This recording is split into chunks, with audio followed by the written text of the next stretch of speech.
శక్తికి మించినటువంటి పనిని, పరిచర్యను దేవుడు నీ చేతికి అప్పగించినప్పుడు నిన్ను నువ్వు చూసుకున్నట్లయితే నువ్వు నీరుగారిపోతావు. కానీ పని ఇచ్చిన దేవుణ్ణి చూసినట్లయితే నువ్వు నిలబడిపోతావు, ముందుకు సాగుతావు. ఆనాడు దావీదు గొల్యాతును చూసినట్లయితే భయపడిపోయేవాడు. కానీ దావీదు గొల్యాతును కాదు చూసింది, తనతో పాటున్న దేవుణ్ణి చూశాడు. ఏమన్నాడు? ఇశ్రాయేలీయుల సైన్యములకు అధిపతియగు యెహోవాను తిరస్కరించుటకు సున్నతి లేని వీడు ఏపాటివాడు. నువ్వు కత్తితో బళ్ళంతో వస్తున్నా, నేను సైన్యములకు అధిపతియగు యెహోవా పేరున వస్తున్నా, నేను ఆయన పేరట వస్తున్నా. ఆయన పేరట వస్తున్నా అంటే అర్థం చెప్పండి. ఆయన తరఫున వస్తున్నా. ఆయన తరఫున నేను వస్తున్నానంటే అధికారం ఎవరిది? ఆయనది. బలం ఎవరిది? ఆయనది. గెలుపు ఎవరిది? ఆయనది. యుద్ధము అది. సో తన ఎదుట తనకంటే బలమైన వ్యక్తి కనిపించినప్పుడు దావీదు ఆ బలమైన వ్యక్తిని చూసి బలహీనమైపోలా. సౌలు గొల్యాతును చూసి చాలా నీరుగారిపోయాడు. ఎందుకయ్యా అంటే ఆ రోజు సౌలుకు దేవుడు తోడుగా లేడు. సౌలు ఎంతో కొంత దేవునికి దూరం అయిపోయాడు. తనకు దేవుడు తోడుగా ఉన్నాడు అనేటటువంటి ఆత్మీయ జీవితం కలిగి ఉండలేదు. ఫలితంగా శత్రువునే చూస్తున్నాడు, కానీ శత్రువును జయించగలిగిన బహుబలమైన దేవుడు తనకు తోడుగా ఉన్నాడని గుర్తించలేకపోయాడు. సహోదరులు, సమస్య ఏదైనా కానివ్వండి, సవాలు ఏదైనా కానివ్వండి, అది నీ శక్తికి మించిందే కానివ్వండి, నీకు నాకు మనకున్న శుభవార్త ఏమిటంటే, నువ్వు దేవుని బిడ్డవైతే, దేవుడు నీతో ఉన్నట్లయితే సమస్య ఎంత పెద్దదైనా అది నా ప్రభువుకు మాత్రం అసాధ్యము కానే కాదు. ఆ ప్రభువు నీకు తోడుగా ఉన్నట్లయితే, నీతో ఉన్నట్లయితే నువ్వు దేనికి భయపడవలసిన అవసరము లేదు. భయపడకు, నేను నీకు తోడే ఉన్నాను.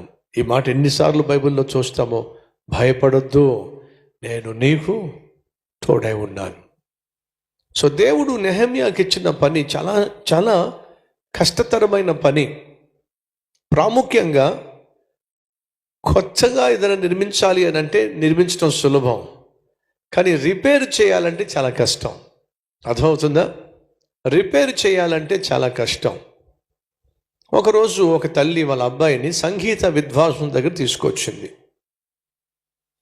వీణ నేర్పించమని సంగీత విద్వాంసం దగ్గర తీసుకొచ్చి, వీణ నేర్పించేటటువంటి విద్వాంసం దగ్గర తీసుకొచ్చి, అయ్యా మా అబ్బాయికి వీణ నేర్పిస్తారా అని అడిగింది. తప్పనిసరిగా నేర్పిస్తానమ్మా, నెలకి 2000 రూపాయలు అవుతుంది అని చెప్పి అన్నాడు. అప్పుడు ఆ తల్లి చెప్పింది, అయ్యా చెప్పడం మర్చిపోయాను, మా అబ్బాయి మరొక వీణ నేర్పించి ఆయన దగ్గర కొంతకాలం పాఠాలు నేర్చుకున్నాడు, కాబట్టి కొత్త ఏమీ కాదు వీణ. మా అబ్బాయి అసలు వీణ అంటే ఏమిటో తెలియని వాడేం కాదు, ఆల్రెడీ కొంత నేర్చుకున్నాడు, కాబట్టి కొంచెం కన్సెషన్ ఏమైనా ఇస్తారా అని చెప్పేసి అడిగింది. కన్సెషన్ ఏమైనా ఇస్తారా అని అంటే ఆ సంగీత విద్వాంసుడు అన్నాడు, ఏమిటమ్మా ఆల్రెడీ వేరే చోట నేర్చుకున్నాడో కొంత అని అంటే, అవునయ్యా నేర్చుకున్నాడు, అయితే 3000 అవుతుందమ్మా అని చెప్పి అన్నాడు. అదేంటయ్యా తగ్గిస్తావా అని చెప్పంటే, పెంచుతావేంటనంటే, ఎక్కడో నేర్చుకున్నాడు కదా, ఇప్పుడు నా దగ్గరకు వచ్చి నేర్చుకోవాలంటే అది అయ్యే పని కాదమ్మా. ఎందుకని? వాడు ఏమైతే నేర్చుకున్నాడో అదంతా వాడిలోంచి ముందు మనంతా బయటకు కక్కించాలి. ఏం చేయించాలి? మొత్తం కక్కించాలి. లేకపోతే వాడు నాకు పాఠాలు నేర్పిస్తాడు. బాబు ఇలా చెయ్యి, అలా కాదు కదా సార్, మా సార్ ఏం చెప్పాడంటే అంటాడు. ఇలా చెయ్యి, అలా కాదు కదా సార్, ఆయన ఏం నేర్పించాడంటే అంటాడు. కాబట్టి మొదటిగా నేనేం చేయాలి? లోపలదంతా ముందు తీసేయాలి. దానికి చాలా టైం పడుతుంది. కాబట్టి ఇప్పుడు తీసేయడానికి, మళ్ళీ ఎక్కించడానికి నాకు 3000 ఇవ్వమ్మా అని చెప్పన్నాడు. ఇప్పుడు మీకేం అర్థం కావాలి? ఫ్రెష్గా ఉన్న స్టూడెంట్కి పాఠాలు నేర్పించడం ఈజీ. ఎక్కడో సగం నేర్చుకుని వచ్చాడు అనుకోండి, వాడికి పాఠాలు నేర్పించాలంటే వాడు మనకు నేర్పిస్తాడు పాఠాలు. కష్టతరమైంది. సహోదరులు, నెహెమ్యా ఎదుట చాలా కష్టతరమైనటువంటి పని దేవుడిచ్చాడు. ఈరోజు ఒక విషయం చెప్పమంటారా? వీళ్ళు ఎవరైనా తండ్రులు ఉన్నారా? తండ్రులు ఉంటే చేయి చూపిస్తారా? రైట్. తల్లులు ఉన్నారా? చేయి చూపిస్తారా? రైట్. దావీదు ఏ యుద్ధానికైనా వెళ్ళి గెలిచాడు, ఎక్కడా ఓడిపోలా. బహు గొప్ప యుద్ధశూరుడు. దావీదు గొప్ప కీర్తనాకారుడు. దావీదు గొప్ప సంగీత విద్వాంసుడు. దావీదు గొప్ప కీర్తనలు రాసినవాడు. దావీదు గొప్ప స్నేహితుడు. దావీదు గొప్ప దీనత్వం కలిగిన వాడు.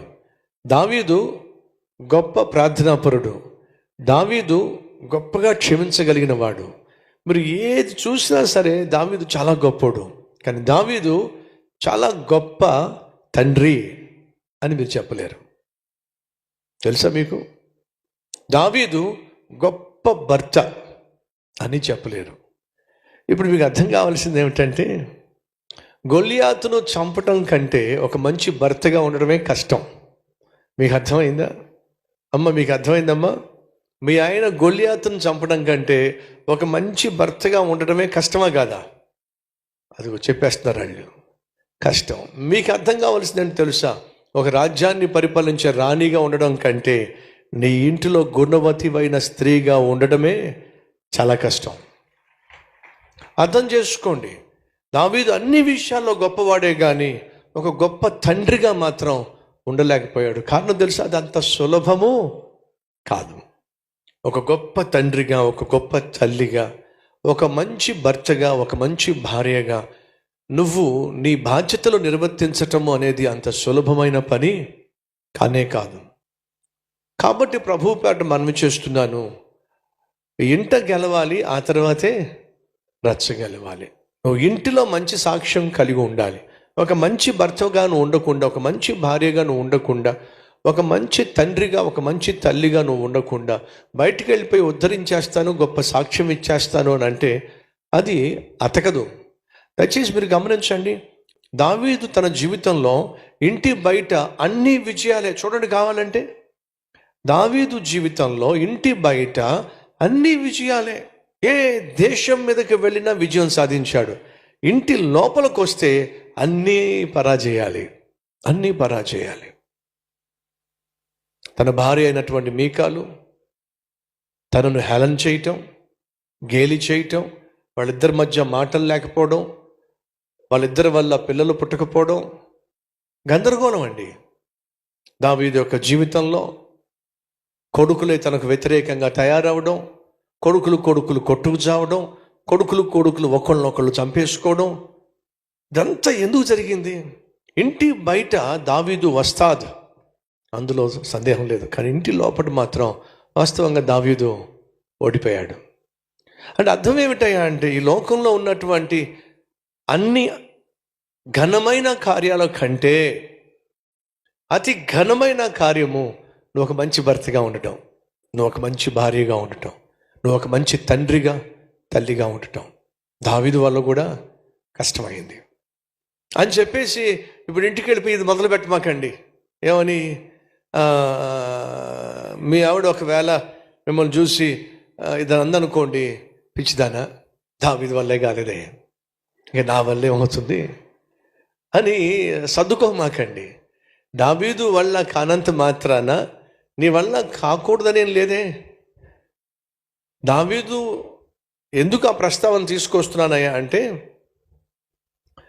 దావీదు తన జీవితంలో ఎక్కడ పొరపాట్లు చేశాడో అక్కడ మనం జాగ్రత్త పడినట్లయితే ఆ పొరపాట్లు మనం చేయకుండా ఉండాలని చెప్పి దేవుడు బైబిల్లో రాయించాడు. దావీదు పొరపాట్లు చేసినా, మోషే పొరపాట్లు చేసినా, యాకోబు పొరపాట్లు ఎవ్వరు పొరపాటు చేసినా సరే దేవుడు దాచిపెట్టలా, దాన్ని బయట పెట్టాడు. ఎందుకయ్యా అంటే మనం ఆ పొరపాట్ల నుంచి విలువైన పాఠాలు నేర్చుకుంటామని. కాబట్టి సంగమా, ఏదైనా అసాధ్యకరమైన పని కానీ, ప్రయత్నం కానీ, పరిచర్య కానీ ఒకవేళ నువ్వు చేతబట్టినట్లయితే దేవుని మీద ఆధారపడి దేవుని శక్తిని పొందుకొని నువ్వు ముందుకు సాగినట్లయితే ఖచ్చితంగా దాన్ని సాధిస్తావు. నెహెమ్యా అదే చేశాడు. ప్రార్థనతోనే తన ప్రయాణాన్ని, ప్రార్థనతోనే తన పనిని ప్రారంభించాడు.